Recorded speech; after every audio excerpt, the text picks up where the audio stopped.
যুদ্ধ মনে করিয়ে দেয় ধ্বংসের কথা, সেই যুদ্ধই বলে মানবতার কথা।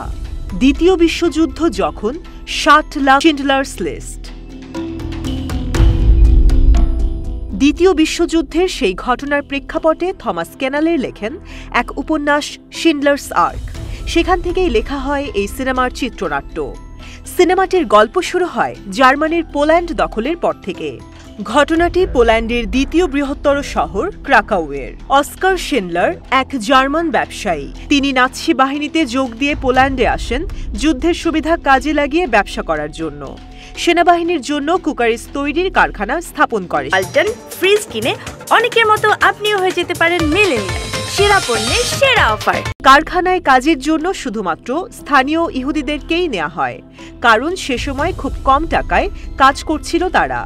তার সুসম্পর্ক কাজে লাগিয়ে স্টার্নকে উদ্ধার করে শিন্ডলার। একসময় ক্রাকাওয়ে আসে নাৎসি বাহিনী ক্যাপ্টেন অ্যামন গোয়েথ। নির্বিচারী ইহুদি হত্যা করে দানবীয় আনন্দ অনুভব করে সে। শিন্ডলারের শ্রমিকদের অনেকেই মারা যেতে থাকে।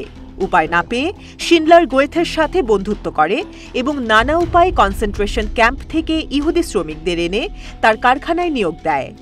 এরপর সে বুঝতে পারে ইহুদিদের বাঁচানোর জন্য এটি একমাত্র উপায়।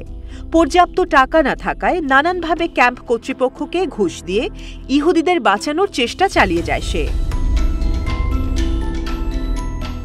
একসময় শিন্ডলার ইহুদি শ্রমিকদের রক্ষার জন্য তাদের নিয়ে নিজ শহরে চলে যেতে চায়, কিন্তু গোয়েথ তাতে রাজি হয় না। অবশেষে প্রচুর টাকার বিনিময়ে রাজি হয় গোয়েথ। শুরু হয় শিন্ডলারের লিস্ট তৈরির কাজ। অনেক কাঠখড় পুড়িয়ে মাত্র কয়েকশো মানুষকে বাঁচাতে পারে সে। কিছু মানুষের জীবন বাঁচাতে নিজের প্রায় সব সম্পদ খরচ করে ফেলে সে, যদিও আরও কিছু মানুষকে বাঁচাতে না পারার দুঃখ ছিল তার। একসময় যুদ্ধ শেষ হয়। মানবতার এক অনন্য দৃষ্টান্ত তৈরি করে অস্কার শিন্ডলার।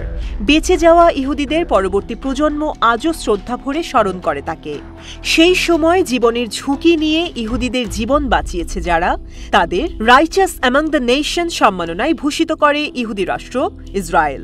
অস্কার শিন্ডলারকেও এই সম্মাননা দেয় ইসরায়েল সরকার। সেই ইসরায়েলও এখন ভুলে গেছে এসব মানবতার কথা। বর্তমানে ফিলিস্তিনে ইসরায়েল যে সামরিক অভিযান চালাচ্ছে তা সাধারণ মানুষের জীবনকে করে তুলেছে বিভীষিকাময়। প্রতিদিন মারা যাচ্ছে মানুষ, হারাচ্ছে স্বজন, বসত ভিটা হারিয়ে উদ্বাস্তু জীবন কাটাতে বাধ্য হচ্ছে। একসময় হয়তো ইসরায়েল ফিলিস্তিনের এই যুদ্ধও শেষ হবে, কিন্তু যুদ্ধের এই ক্ষত বয়ে বেড়াবে অসংখ্য মানুষ।